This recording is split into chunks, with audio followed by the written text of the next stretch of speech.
So what's up mga ka-Port Cup?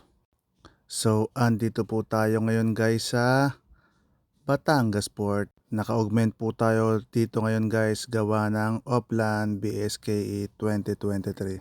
So ang inyong lingkod po guys ay nandito sa loob ng Batangas Passenger Terminal Building.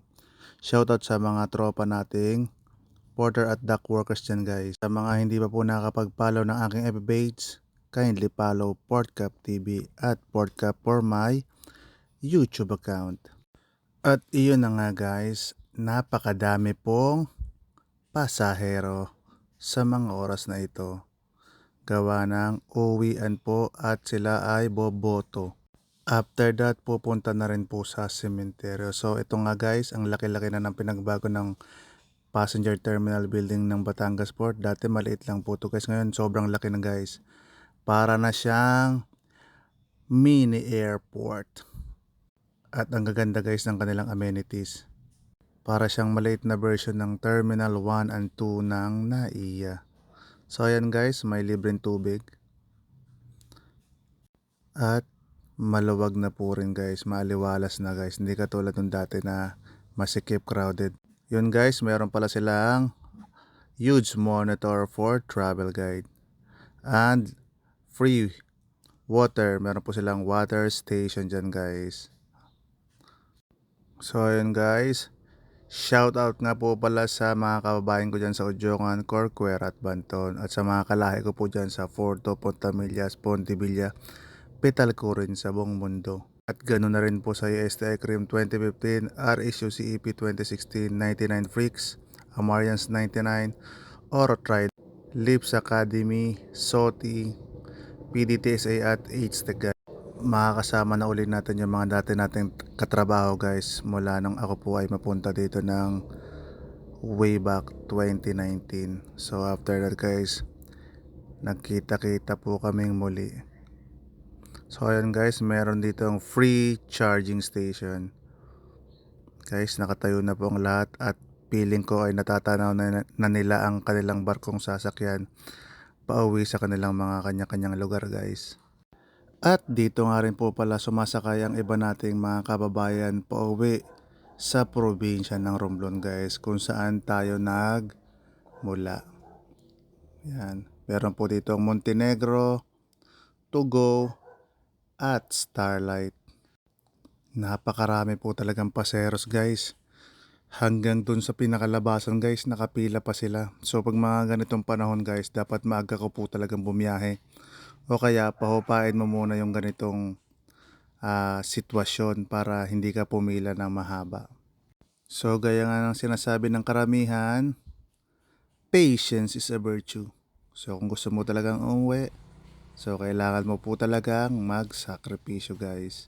So ayun, meron ng X-ray baggage machine, meron na rin pong pre-scare, at para ka na rin pong nasa MRT at LRT guys, meron na po kasi silang top card.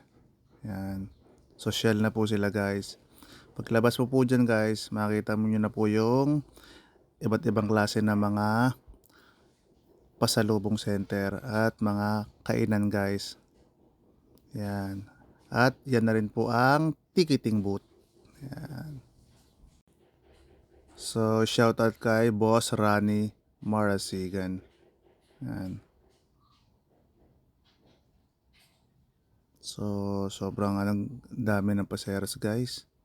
Yung iba ay nasa labas pa at nakapila pa po. Bale dito nga rin po pala guys sumasakay yung mga papuntang Oriental and Occidental Mindoro, Romblon Province, yung papunta rin po sa Katiklan at Bacolod. So ayun guys, ang daming tao guys nakapila papunta sa bilihan ng terminal ticket.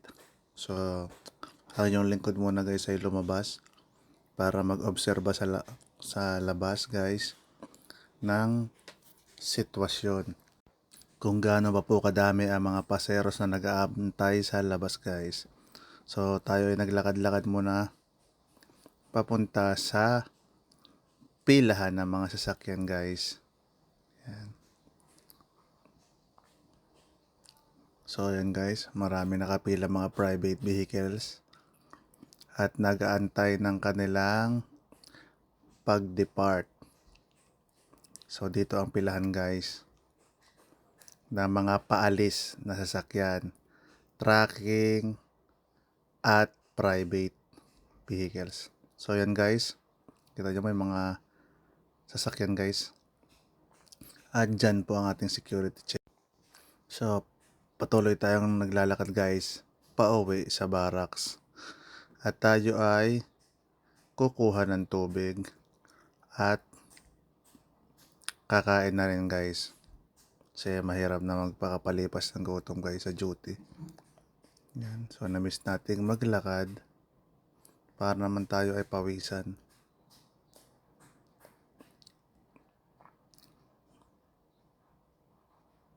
So shoutout sa lahat ng port police sa buong Pilipinas. Shoutout din po pala sa Class Makisig. Yan po ang opisina ng PPD Batangas. At ayun na guys, andito na po tayo. So thank you for watching guys and God bless.